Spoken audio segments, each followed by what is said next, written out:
servir para valorar lo que han estado aprendiendo durante estas 2 o 3 clases, ¿ok? Los papelitos les sirven para clase de lista número 1 y número 2. Van a ser puntos que pueden o no ser utilizados si les va mal lo que viene en el examen parcial, ¿ok? En esto pudiera afectar en algo su nota. Yo entiendo que tuvieron una confusión con el horario, pero es responsabilidad de su jefe de grupo o de ustedes mismos ver eso, ¿ok? Yo tengo un horario de martes a jueves y realmente, como les comenté, pido permiso en el hospital para salir a dar esa clase y ni le quiero quitar el tiempo a mis pacientes ni le quiero quitar el tiempo a ustedes. No es rigidez, es disciplina. Si no nos enseñamos a ser disciplinados, no vamos a ir a ningún lado. ¿Está bien? Ok, entonces, ya se fue. Gracias. Hablando del sistema nervioso central, quiero que quede bien, por eso me estoy tardando tanto en este inicio, porque si ustedes no tienen estas bases, no van a entender nada de lo que viene a continuación.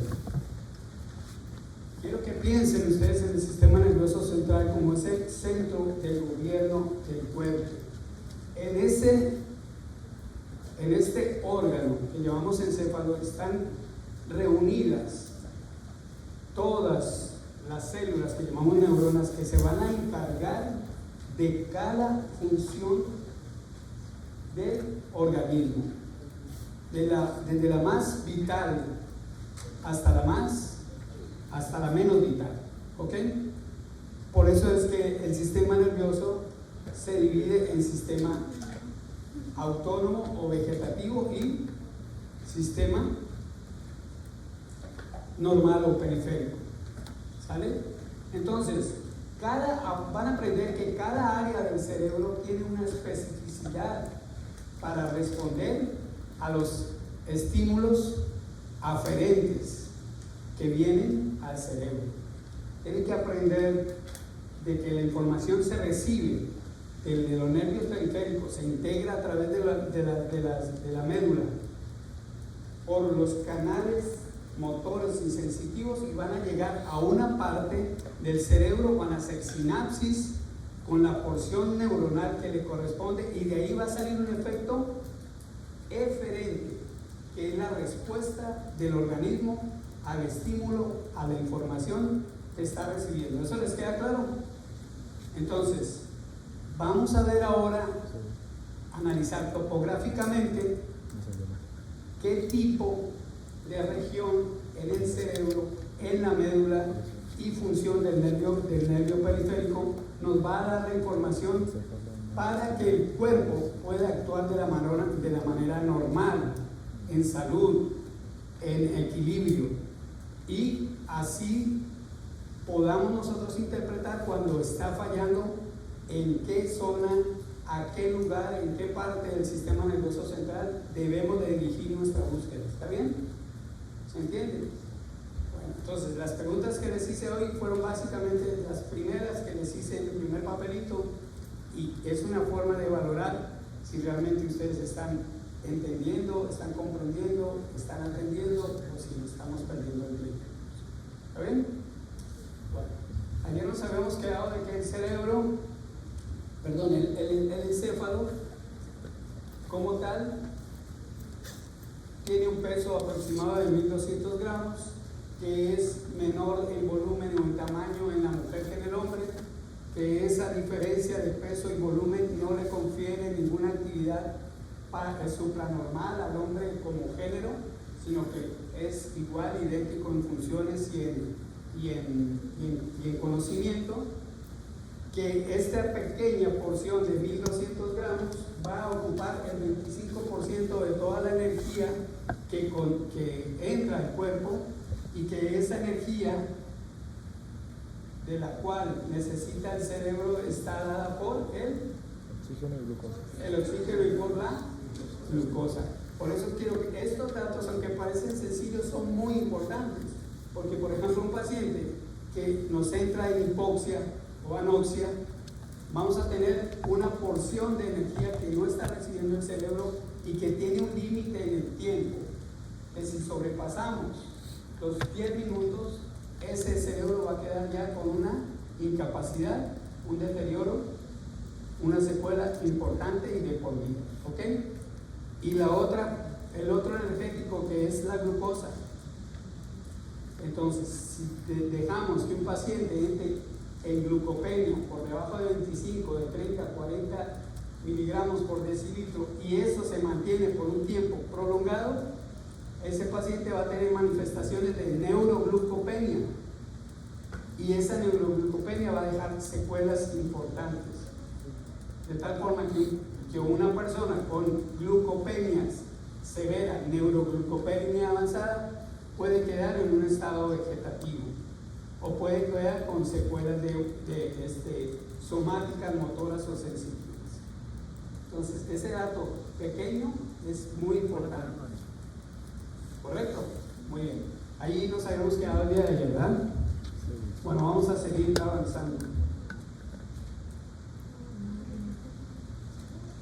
Ahora, lo que les platicaba, el cerebro humano es capaz de recibir toda la información que recibe a través de los nervios periféricos, de las neuronas sensitivas y motoras, es capaz de integrar toda esa información y es capaz de producir sus propias respuestas. ¿Okay?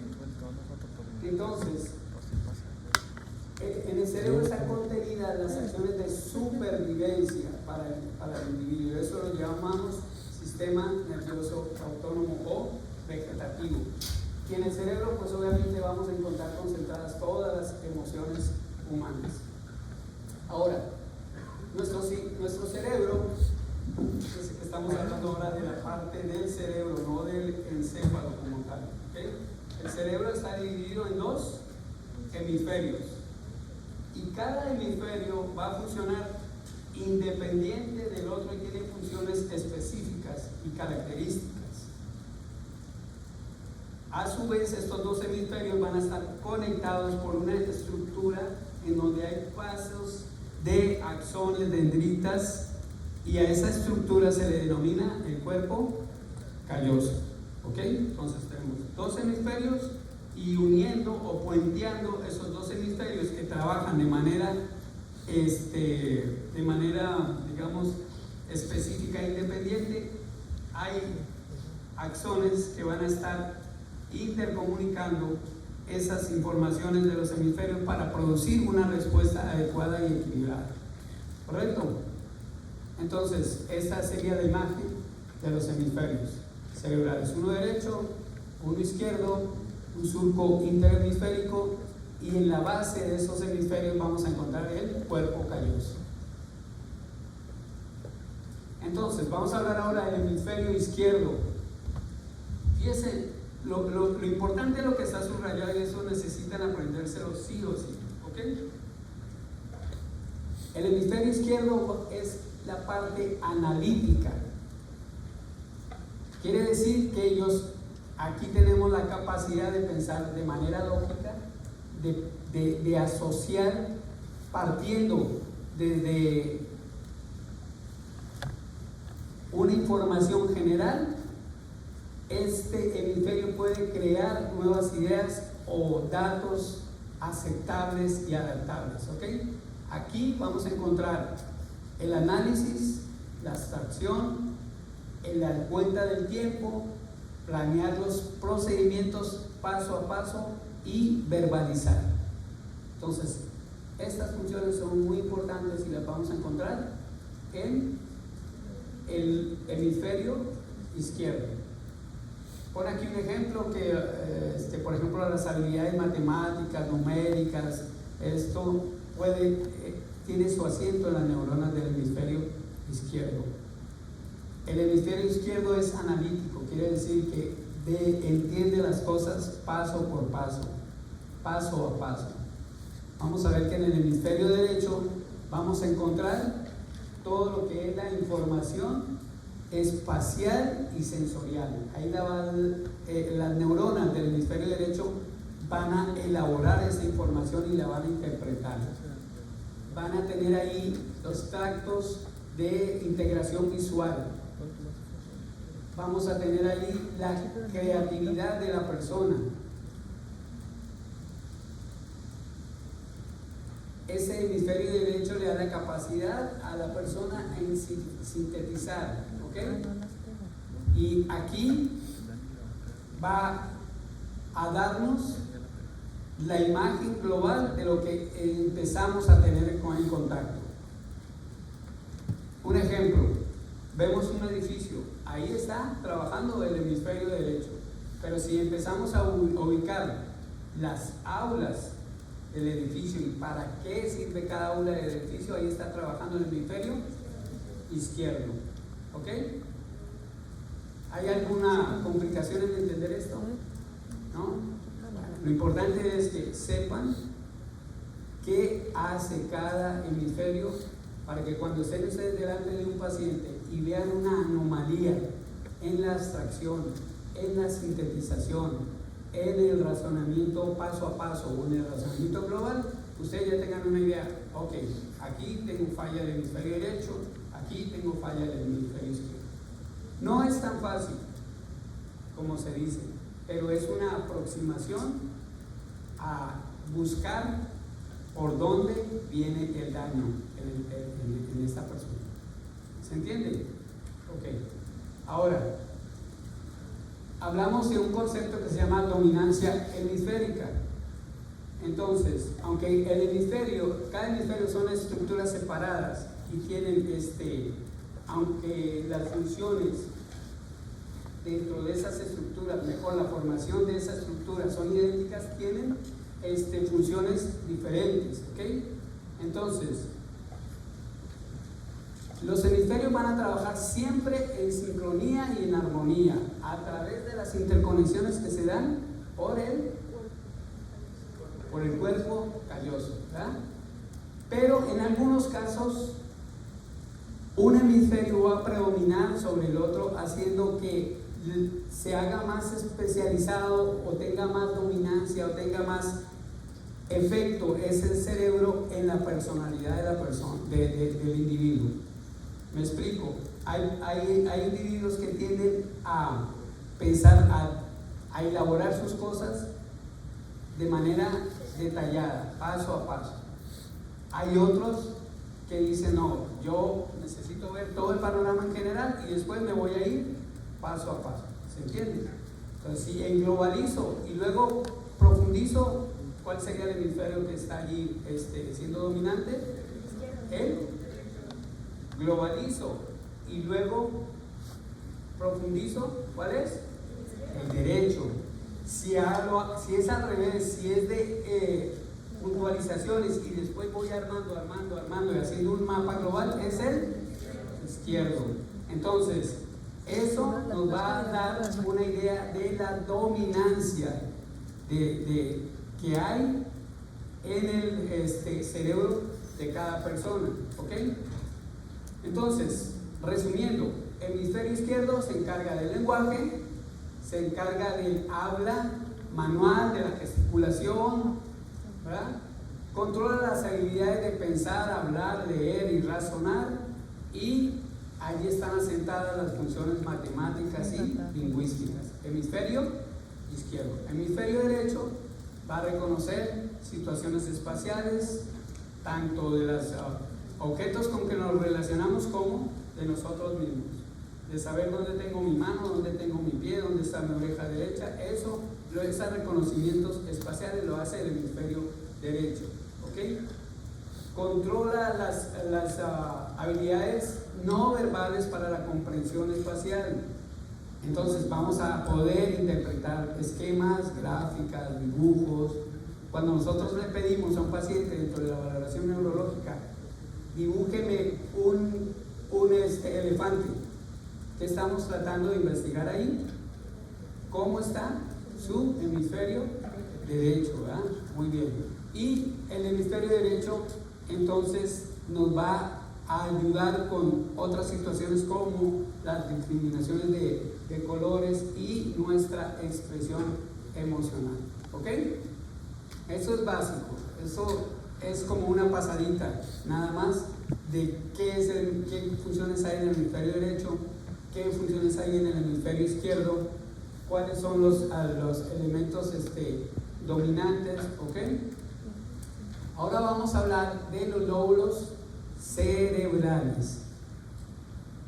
Y este es un repaso de anatomía. Entonces, los lóbulos cerebrales son el lóbulo frontal, el lóbulo parietal, el lóbulo temporal y el lóbulo occipital. Esos son los lóbulos o las divisiones anatómicas del cerebro. ¿Ok? Muy bien. Entonces, ¿cómo limitamos o delimitamos estos lóbulos? Bueno, a través de ciertas estructuras que nos permiten dividirlo así topográficamente. Y para ello hablamos de 3 cisuras: la cisura de Rolando, la cisura de Silvio y la cisura parieto-occipital. ¿Ok? Así tenemos aquí está. Entonces, la cisura de central o de Rolando es esa azul que está ahí. ¿Ok? Muy bien. La cisura o la fisura o cisura lateral o silviana o de Silvio. ¿Ok? ¿Correcto?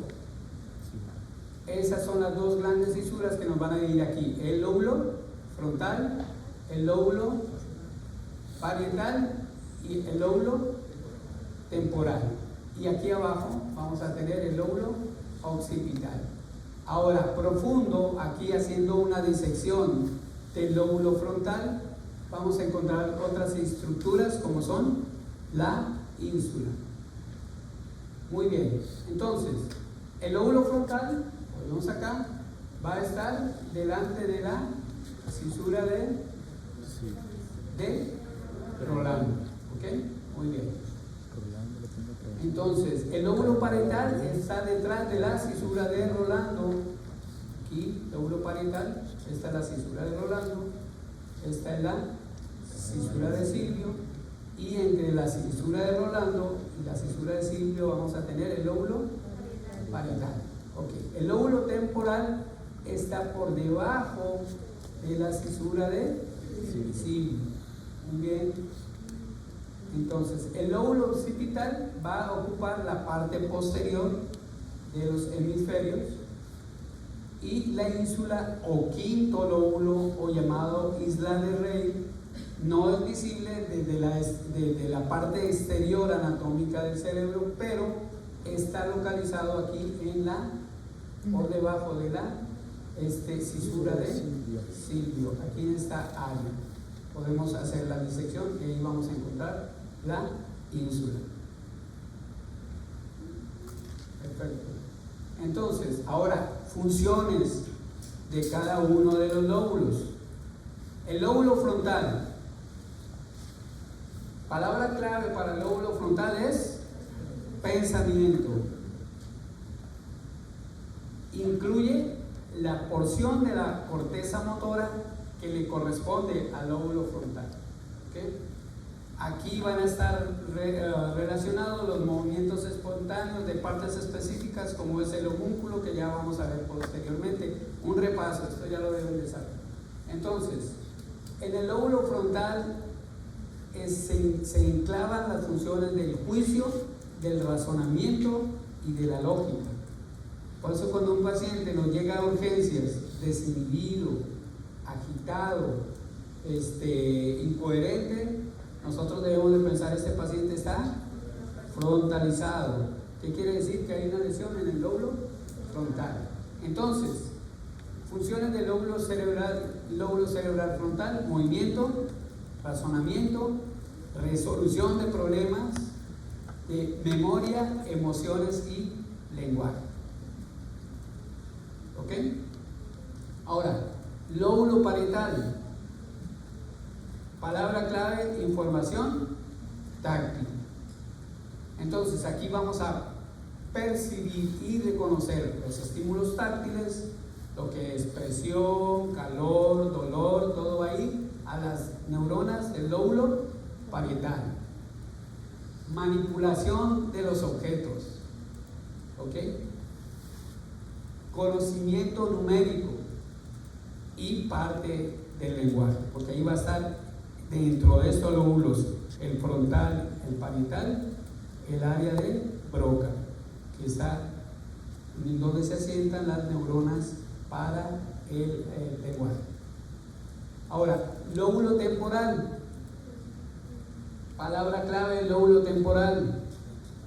Procesamiento de la información auditiva. Entonces, aquí vamos a percibir y a internalizar y a reconocer los estímulos auditivos, y también parte de los estímulos olfatorios. Parte de la organización del equilibrio corporal va a estar localizado en el lóbulo temporal, porque otra porción va a estar hacia el área en el lóbulo occipital. Coordinación, memoria.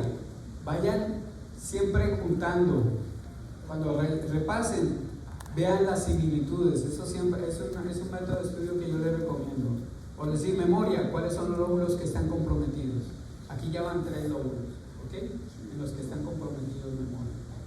Coordinación y emociones. Lóbulo occipital, palabras claves, estímulos visuales. Siempre el occipital va a ser visual. Y reconocimiento espacial. Por eso allí viene lo de la coordinación y lo del equilibrio.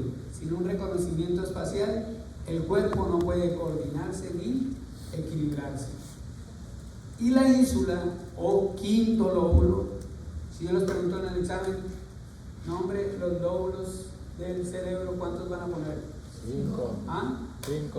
5 lóbulos, aunque tengamos 4 en la literatura, pero también la ínsula la tomamos como un quinto lóbulo. ¿Okay? ¿Qué hace la ínsula? Entonces, allí nos permite, mire, interconectar y hacer operable el sistema límbico y la neocorteza. Entonces, allí se van a integrar todo el complejo de emociones. Si el paciente está ansioso, si está deprimido, si tiene problemas de ambivalencia, si tiene problemas de bipolaridad, todo esto está asentado en el sistema límbico. Y ahorita vamos a ver cuáles son los componentes del sistema límbico. ¿Ok? Y aparte de eso, forma parte importante en la integración del razonamiento y en la participación de los resultados en base a ese razonamiento. Así que ustedes, cuando contestaron este papelito el día de hoy, interactuaron con varios lóbulos, pero de manera especial con la ínsula. Algunos se sienten frustrados, algunos se sienten deprimidos, algunos se sienten enojados conmigo. Ahí está el sistema límbico, lo tiene funcionando muy bien, y eso me parece correcto. ¿Ok? Siempre asociemos, seamos prácticos. Si nosotros aprendemos a asociar las cosas que nos parecen totalmente difíciles de entender, son entendibles. ¿Ok? Entonces, si veo a una persona deprimida, ansiosa, eso, estoy pensando, sistema límbico, ¿dónde está el integrador del sistema límbico? En la ínsula. Rápido. ¿Ok? Asociemos con cosas fáciles de aprender. Cuando yo hice neurología, no entendí nada. Llegué a aprender neurología dentro del proceso de formación. Pero realmente en las clases teníamos la barrera de idioma, nos lo dio un fisiatra y un gran misionero, un doctor que le ponía mucho énfasis a sus cosas, pero que nos ponía a leer nada más. Y hay veces cuando nos encontramos con este tipo de palabras, de interpretar estas situaciones, nos perdemos. Entonces, tratemos de ser lo más lógicos posible. Por eso, cuando utilizamos la lógica, utilizamos el lóbulo frontal, estamos razonando, con la ínsula integramos todo y vamos funcionando bien. ¿Ok? Muy bien. Entonces, esta diapo es para que volvamos a repetir todo, porque resulta que se aprende a través de la repetición. Se aprende a través de la repetición. Entonces, tenemos el encéfalo, que se divide en cerebro, ¿qué más? Cerebelo, bulbo raquídeo, tallo cerebral y Ahora vamos agregando la médula espinal. Entonces, el encéfalo, otra vez, ¿cuáles son las partes del encéfalo? Entonces, ¿cuáles son las partes del encéfalo? Cerebro, es encéfalo, puente, bulbo raquídeo, que están contenidas en el tallo encefálico. Y aparte tenemos el cerebelo. Entonces, si ven ahí todo el cuadrito, estos son los componentes del encéfalo. Todo el cuadro grande, ¿ok? El amarillo, pues, ¿sí se ve amarillo o algún daltónico? Okay. Entonces, correcto. Vamos adelante. Ahora, ya no vamos a hablar del cerebro, vamos a hablar del cerebelo. ¿Estamos bien en hora? Sí. ¿Cuánto falta? ¿Ah? ¿Faltan 9 minutos? Ok, cuéntenme. Entonces, ¿en dónde está localizado el cerebelo? En la fosa posterior del cráneo, ¿okay? De la bóveda craneal. Muy bien. Y entonces, ¿cuál es la función principal del cerebelo? Coordinar. Es el principal coordinador de las acciones musculares. Un papel muy importante en el equilibrio, la propiocepción, en saber dónde estoy parado, hacia dónde voy y que lo estoy haciendo de manera correcta. Y juega un papel muy importante en el mantenimiento del tono muscular. ¿Okay? Entonces, si tenemos un paciente con hipotonía muscular, vamos a revisar las guías, placa neuromotora, nervio periférico, médula y finalmente ¿a dónde vamos a llegar? Al cerebelo. ¿Ok? Correcto. Entonces, aquí dice, abajo, el cerebelo contribuye a que los movimientos sean uniformes y coordinados. Eso es algo que tienen que saberlo y que conocer. Por eso en la progresión clínica del cerebelo utilizábamos los movimientos de coordinación. ¿Cuáles son la exploración física del cerebelo? Maniobras de Romberg, ¿ok? Maniobras de dedo punta nariz. ¿Cuál es la otra? Talón, rodilla, ¿ok? Eso nos está hablando de equilibrio, posición. ¿Y qué estamos valorando ahí? Vías. ¿Vías qué? Cerebrosas. Vamos tocándonos, vamos hablando ya con propiedad. Ahora sí estamos en clase, ¿ok? Perfecto. Bueno. Entonces, otra parte del encéfalo, el bulbo raquídeo. Si se dan cuenta, estamos dando una embarradita a todo, pero tengan presente lo principal. Entonces, en el bulbo raquídeo, que está situado en la nuca, por debajo de la protuberancia y delante y debajo del cerebelo, arriba de la médula espinal, todas esas son las coordenadas. Y ya sabemos dónde está el bulbo raquídeo. No les voy a preguntar situaciones anatómicas, pero sí les voy a preguntar sus funciones. ¿Cuál es la importancia del bulbo raquídeo? Que allí se asienta el sistema reticular y los centros vitales de la respiración y la circulación. ¿Para qué nos sirve el sistema reticular? ¿Alguien que lo sepa? Sistema reticular. El sistema reticular, cuando ustedes piensen en el sistema reticular, piensen en un interruptor, on, off, despierto, apagado, activo, durmiendo. Sistema reticular, el estar activo y el irme a dormir. Eso es básicamente el sistema reticular. Sencillo, ¿ok? Eso es muy importante. ¿Dónde está asentado? En el bulbo raquídeo. Y ahora, otra de las funciones más importantes, dice allí, es la respiración y el control de la circulación corporal. Entonces, por eso está en una parte muy profunda, muy protegida, y esas neuronas, al deteriorarse, al dañarse, van a ser incompatibles con la vida, ¿no? Cuando hablamos de la herniación del tallo, estamos hablando de lesión a nivel del bulbo raquídeo. ¿Qué cosas nos podrían herniar el tallo cerebral? Aumento, perfecto. ¿Qué nos aumenta la presión intracraneal? Piensen siempre en el cerrada que tiene 3 continentes. Número 1, hueso. ¿Lo puedes deformar? Sí se puede deformar, pero al deformar, lo que va a pasar, va a afectar el otro componente que hay dentro del cerebro. ¿Cuál es el otro componente? Masa. Líquido. Puede ser líquido cefalorraquídeo y circulación y sangre. ¿Ok? Entonces, segundo. Y el tercer componente, la masa. Esos 3 componentes tienen que estar en equilibrio. Si alguno de ellos se desequilibra, vamos a tener aumento en la presión intracraneal. Sencillo, fácil. ¿Okay?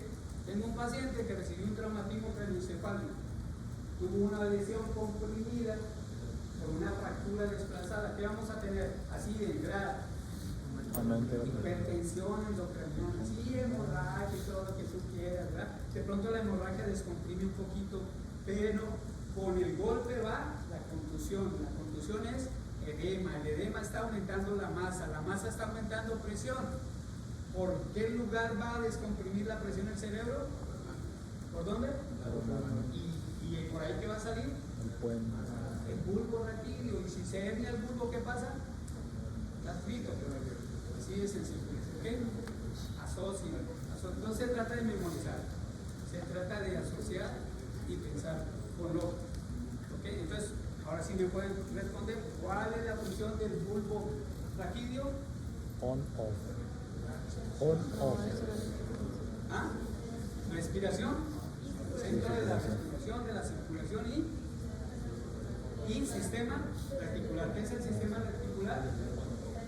¿Ok? El on-off, prendido y apagado, durmiendo. Fácil. Así hubiera que me lo han enseñado. Bueno, ahora vamos a ir parte por partecita. Estamos utilizando el hemisferio derecho. ¿Ok? Vamos a ir de lo particular a lo general. Y cuando vamos de lo general a lo particular, usamos el hemisferio ¿qué? Está bien, como lo dijeron. Derecho de lo. A ver, vamos a repetir. El izquierdo de Hemisferio derecho. ¿Ok? De lo particular a lo global. Derecho. De lo particular a lo global. Entonces, si el derecho es de lo particular a lo global, el izquierdo ¿qué es? Al contrario. No necesito leerlo. Lógica. ¿Está bien? ¿Están perdidos? ¿Ah? Vamos adelante. Está bien, estamos teniendo el primer contacto con esto. Vale equivocarse porque volvemos y entonces afincamos las ideas. Okay. Funciones del bulbo raquídeo: control de la respiración, control cardiovascular. Okay.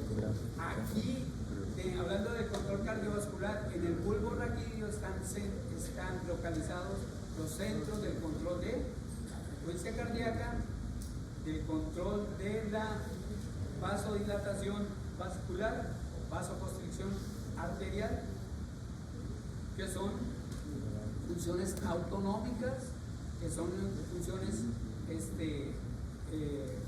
que se deben de preservar para poder seguir viviendo. Control de la deglución. Por eso un paciente con infartos cerebrales o con hemorragias cerebrales o con traumas cerebrales que involucren el bulbo raquídeo van a tener problemas para deglutir. ¿Okay? Control de la náusea y del vómito. Control del sistema del despertar. ¿Por qué? Porque allí se asienta el sistema reticular. Va a intervenir con las vías de la fonación. Integra también el sentido del equilibrio. Controla los movimientos extraoculares que nos permiten lograr un equilibrio con el oído medio, con el cerebelo y con el bulbo raquídeo. Y parte de la función de la vejiga en obtener la micción se encuentra asentada en el bulbo raquídeo. ¿Vale? Bueno. Vamos ahora al tronco encefálico. Entonces, tronco encefálico. Anatómicamente, ¿qué es el tronco encefálico? Es la unión del encéfalo, de la protuberancia o puente troncoencefálico y el bulbo raquídeo. ¿Ok?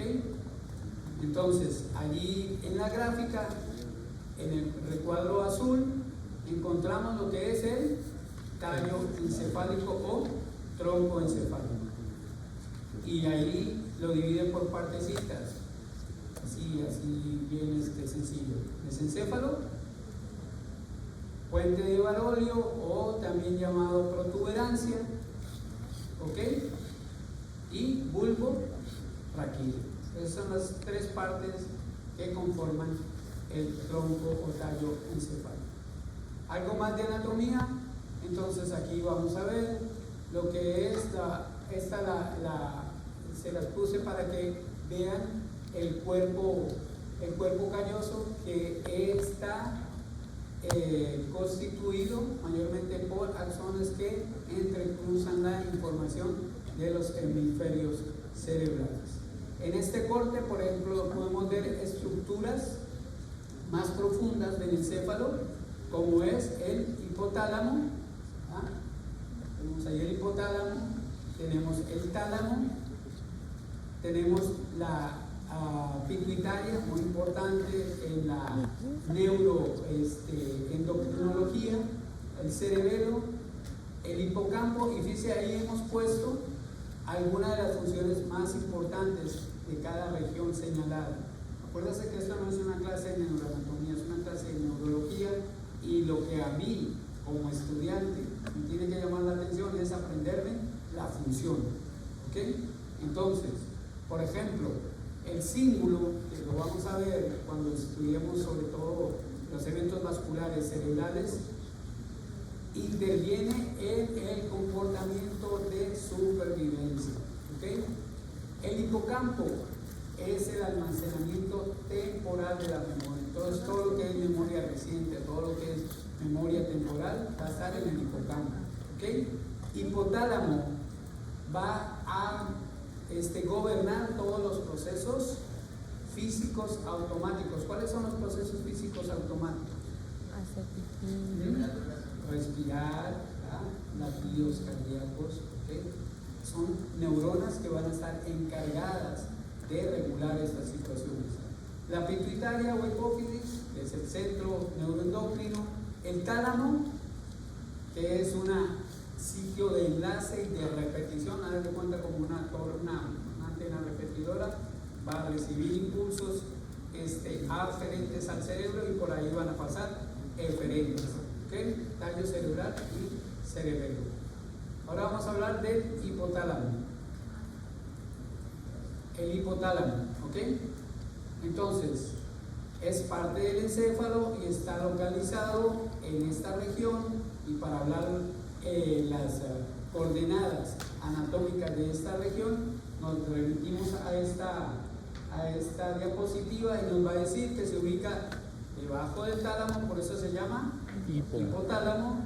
Está dentro de los dos tractos ópticos y encima de la glándula pituitaria.